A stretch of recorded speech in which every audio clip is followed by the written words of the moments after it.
Ça y est, ils l'ont fait. Grâce à la technologie du FPV, First Person View, les caméras subjectives, on peut désormais embarquer en temps réel dans le cockpit d'un drone. En un coup de manette, dans cette course de FPV Racing en forêt, nous voilà projetés dans la guerre des étoiles.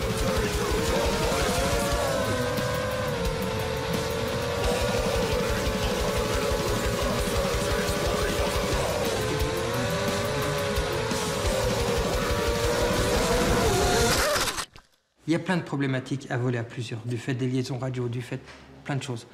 Et en fait, la technologie n'était pas prête pour ce genre d'utilisation-là. Elle était quand même réfléchie pour une utilisation, on ne va pas dire solitaire, mais à tout petit nombre, dans des endroits isolés. Voilà. Il y a de l'ingénierie, il y a du bureau d'études, il y a du pilotage. C'est les composantes que vous retrouvez dans les courses de Formule 1, dans les courses de moto Grand Prix. C'est pareil, à un autre niveau, mais fondamentalement, c'est la même chose. Et ça a toutes les composantes pour être un sport mécanique à part entière. Jusqu'ici, le vol en immersion se pratiquait plutôt en solitaire. Mais grâce à une bande de potes de Haute-Savoie, un nouveau sport extrême est en train de naître. Leurs drones sont équipés de 2 caméras, une de haute qualité, filme pour la postérité, quand l'autre, en basse définition, envoie des images en direct à des lunettes vidéo qui permettent aux pilotes de ne faire qu'un avec la machine. Il faut dire que dans l'univers des drones, aujourd'hui, la réalité rejoint la fiction. Ainsi, grâce à une programmation préalable sur ordinateur, la compagnie américaine Kemel Robotics transforme des drones en musiciens ou en acrobates avec une précision inconnue à ce jour.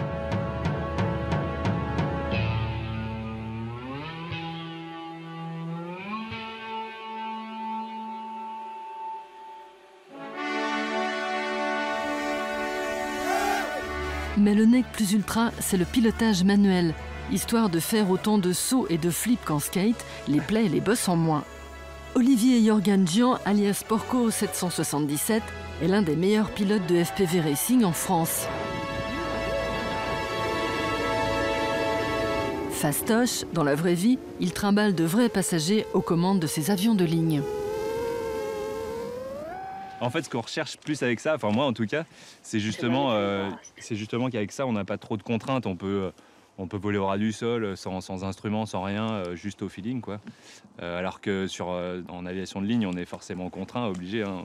On a des contraintes et des obligations, des routes à suivre, etc. Là, ce qui est sympa, c'est juste pour les sensations de pouvoir sauter un obstacle, passer par-dessus comme ça, ce qu'on voudrait faire en fait, en vrai, mais qu'on peut pas, quoi.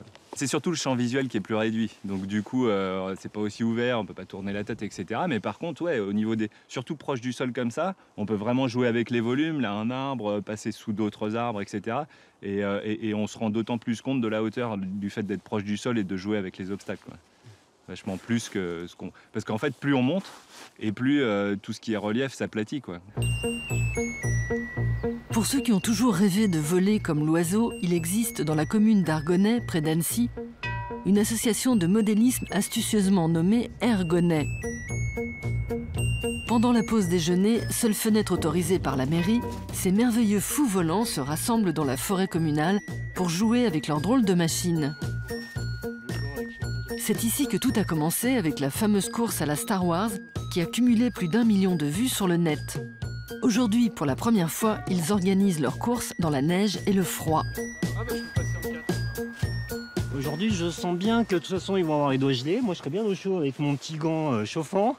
Donc, je vais avoir un certain avantage, ça c'est clair. Alors moi, le pompon gravé sur le châssis. Ça a commencé au début, on venait dans cette forêt avec des multirotors plus gros.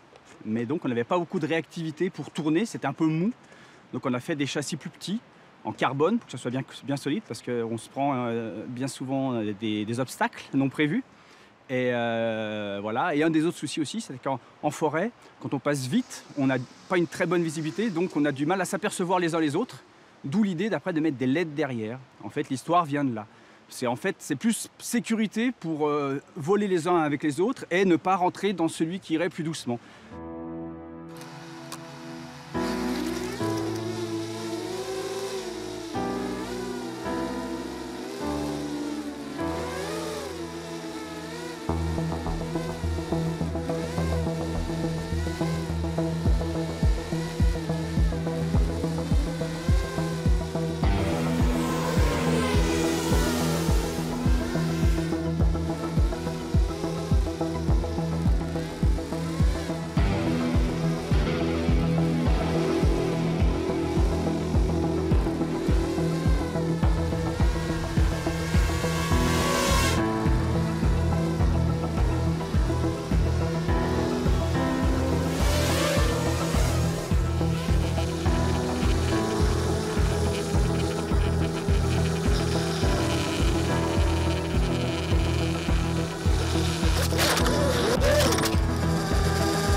gagner en fait.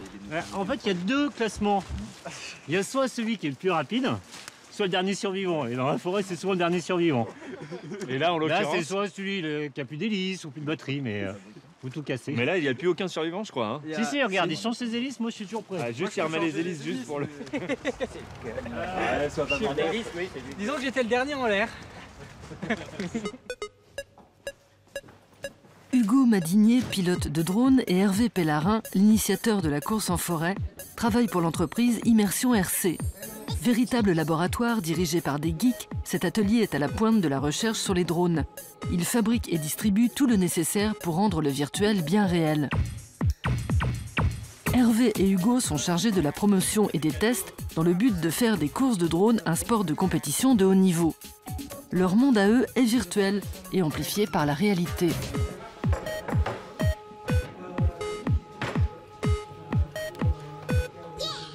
J'ai jamais accroché aux jeux vidéo.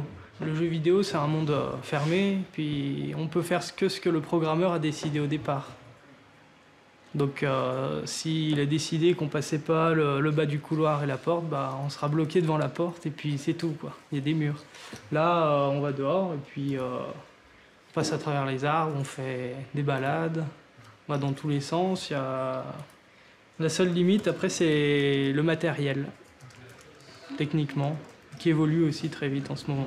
Aujourd'hui, la technologie permet à certains appareils de voler à plus de 6000 mètres d'altitude, comme ici aux États-Unis, menaçant les lignes aériennes.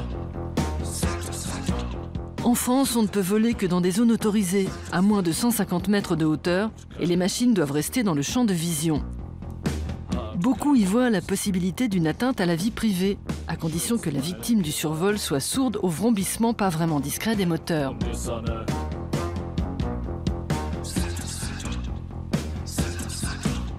Survol de l'Elysée ou de centrales nucléaires, les drones envahissent l'espace. Parfois, ça fait mal, comme en octobre 2014, lorsqu'en plein match de foot entre l'Albanie et la Serbie, un drone survole le stade avec un drapeau, déclenchant une bagarre générale et une crise diplomatique. Moi, je serais assez pour qu'on arrive à un centre de réglementation avec notre matériel. Le matériel est inspecté, il y a des fonctionnalités nécessaires, comme le retour automatique au point de décollage en cas de perte de signal, le pouvoir voir où est l'appareil si on le perd via une position GPS, enfin toute une sorte de système. Une épreuve de pilotage, et puis si on a le droit de piloter ça, ben on le pilote, on peut aller en nature à moins de 100 mètres d'altitude sur des distances. Hier, Hervé Pellarin et Hugo Madinier testaient déjà l'aérodynamisme sur l'asphalte, glissant à plus de 100 km/h en longboard sur les routes de Haute-Savoie.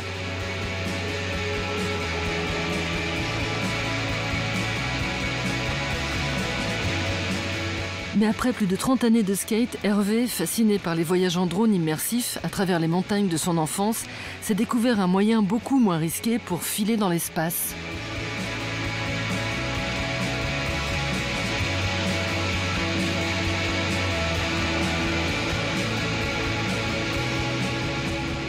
Avec ça, bah, j'ai l'adrénaline pire qu'en skate de descente, quoi. Pire. C'est tellement... Depuis que je suis né, j'ai été, entre guillemets, créé pour évoluer sur le sol, à marcher, avec des sensations qui sont propres à la marche. Et là, on a des sensations qui sont propres au vol, qui c'est pas du tout notre espèce. C'est l'espèce des oiseaux, tout ça. Et c'est une vision des choses à laquelle on n'a pas l'habitude et qui procure une liberté qui est simplement incroyable. Tout ça, le cul dans une chaise.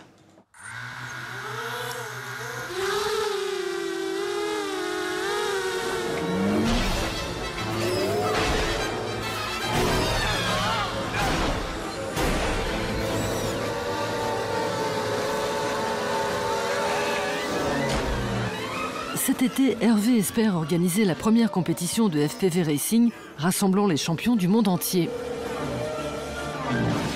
Quand tu es en train de te faire des courses à 3-4, ça se double et tout. Enfin, nous, on hurle sur les fauteuils, parce que c'est énorme. Il faut appeler un chat, quoi. T'es un grand gamin. On est des sales gamins. Et ouais, t'es un peu dans un jeu vidéo. À la différence que quand tu casses, il faut que tu te lèves, tu ramasses les morceaux, puis le soir, tu bricoles. Le jeu vidéo, tu fais replay.